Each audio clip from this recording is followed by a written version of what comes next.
नमस्कार दोस्तों, आप देख रहे हो सीन क्या है। आज हम बात करने वाले हैं एक ऐसे नाम की जिन्होंने बॉलीवुड के डांस नंबर्स को एक नई पहचान दी, नोरा फतेही। लेकिन सवाल ये है, पिछले कुछ सालों से नोरा बड़े फिल्म्स में क्यों कम नजर आ रही हैं? क्या वजह इंडस्ट्री के अंदर की पॉलिटिक्स है? क्या नोरा सिर्फ एक आइटम गर्ल बन के रह गई हैं, या फिर तमन्ना भाटिया जैसे नए एंटरटेनर्स ने उनकी जगह ले ली है? चलिए डीप रिसर्च के साथ इस टॉपिक को समझते हैं। 2014 से शुरुआत नोरा फतेही एक कैनेडियन मोरक्कन बैकग्राउंड से बॉलीवुड आई। पहले छोटी छोटी अपीयरेंसेस, फिर दिलबर, कमरिया और साकी साकी जैसे गाने बन गए सुपरहिट। उनकी डांस स्टाइल, एनर्जी और स्क्रीन प्रेजेंस ने उन्हें अलग बना दिया। एक वक्त पर तो ये लगने लगा कि बॉलीवुड का हर दूसरा बड़ा आइटम सॉन्ग नोरा के बिना अधूरा है। लेकिन प्रॉब्लम यही शुरू हुई। जहां डांस सॉन्ग्स ने उन्हें फेम दिया, वहीं एक इमेज भी चिपका दी dance queen, item number specialist की। प्रोड्यूसर्स ने उन्हें रेयरली एक्टिंग सेंट्रिक रोल्स दिए, मतलब आपको सिर्फ नाचने के लिए बुलाया जाता है, एक्टिंग के लिए नहीं। नोरा खुद इंटरव्यूज में कह चुकी हैं कि उनको प्रॉपर रोल्स की जगह सिर्फ गाने ऑफर होते रहे हैं। एक और शॉकिंग बात नोरा ने खुद रिवील की। कुछ प्रोड्यूसर्स ने उनसे कहा कि सॉन्ग्स फ्री में करो या लो पेमेंट पर करो, और प्रॉमिस किया कि फ्यूचर में बड़ा रोल मिलेगा। लेकिन सॉन्ग खत्म होते ही वो प्रोड्यूसर डिसअपियर हो जाते हैं। मतलब एक्सप्लॉयटेशन। ये चीज उनकी इमेज और करियर दोनों पे इफेक्ट डाल गई। नोरा ने ओपनली बोला, they used me and vanished.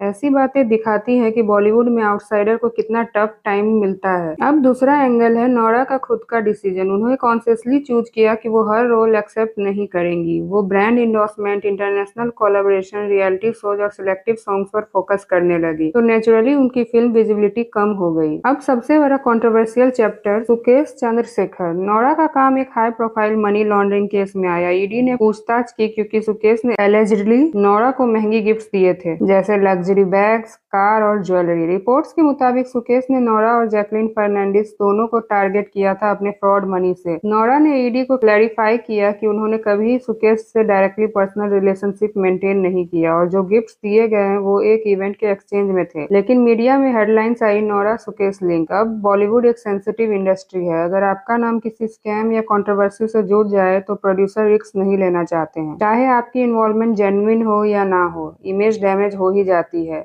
यही वजह है कि सुकेश का चैप्टर नोरा के करियर पर एक हैवी शैडो बन के आया। ऐसी कंट्रोवर्सीज एक सेलिब्रिटी की पब्लिक इमेज को शेक कर देते हैं, और प्रोड्यूसर्स भी सेफ ऑप्शन चूज करते हैं जो कंट्रोवर्सी फ्री हो। अब आता है सबसे बड़ा इंटरेस्टिंग पार्ट, क्या तमन्ना भाटिया ने नोरा की जगह ले ली?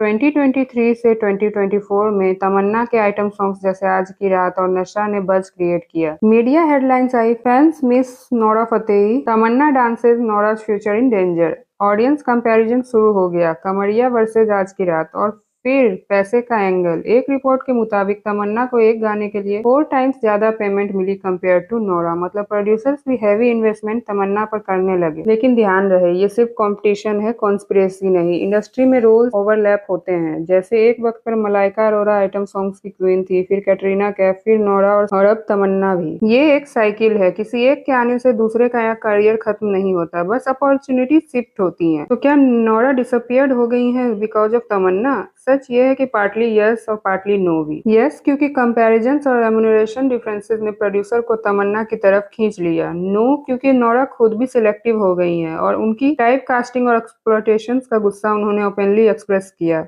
मतलब नोरा के कम दिखने के पीछे मल्टीपल रीजंस है, सिर्फ तमन्ना नहीं। तो अगर एक लाइन में कहा जाए, नोरा की फिल्म से गायब हो जाना के पीछे मल्टीपल रीजंस है, टाइप कास्टिंग और exploitations, career selectivity, Sukesh Chandrashekhar controversy का शैडो, तमन्ना का राइज और कंपैरिजंस, रूमर्स और मीडिया इमेज इशू। मतलब ये एक कॉम्बिनेशन है, सिर्फ एक वजह से नहीं है। अब सवाल ये है, आगे क्या? नोरा अभी भी ब्रांड डील्स, म्यूजिक वीडियोज और शोज में एक्टिव है। अगर वो एक्टिंग सेंट्रिक प्रोजेक्ट्स चूज करती हैं तो उनकी एक नई पहचान बन सकती है, और तमन्ना भी अपना एक फेज एंजॉय कर रही हैं। इंडस्ट्री में कोई परमानेंट क्वीन नहीं होती। आज तमन्ना है, फिर कोई और आ जाएगा। दोस्तों, कहानी ये है कि बॉलीवुड में सर्वाइवल सिर्फ टैलेंट से नहीं होता, स्ट्रेटजी, इमेज, रूमर्स और इंडस्ट्री के गेम सब काम करते हैं। नोरा फतेही की कहानी एक रिमाइंडर है, फेम का एक साइकिल होता है और कोई भी परमानेंट नहीं है। तमन्ना का राइज एक फैक्टर है, लेकिन नोरा का डिसअपीयरेंस एक कॉम्प्लेक्स पिक्चर है। आपको क्या लगता है, क्या नोरा फिर से एक बड़े रोल के साथ कमबैक करेंगी, या फिर तमन्ना और नए फेसेस बॉलीवुड के डांस नंबर्स पर राज करते रहेंगे? कमेंट्स में अपनी राय जरूर देना। अगर वीडियो पसंद आई तो लाइक और सब्सक्राइब करना ना भूलें। मिलते हैं नेक्स्ट वीडियो में नए सवालों के साथ। तब तक के लिए थैंक यू।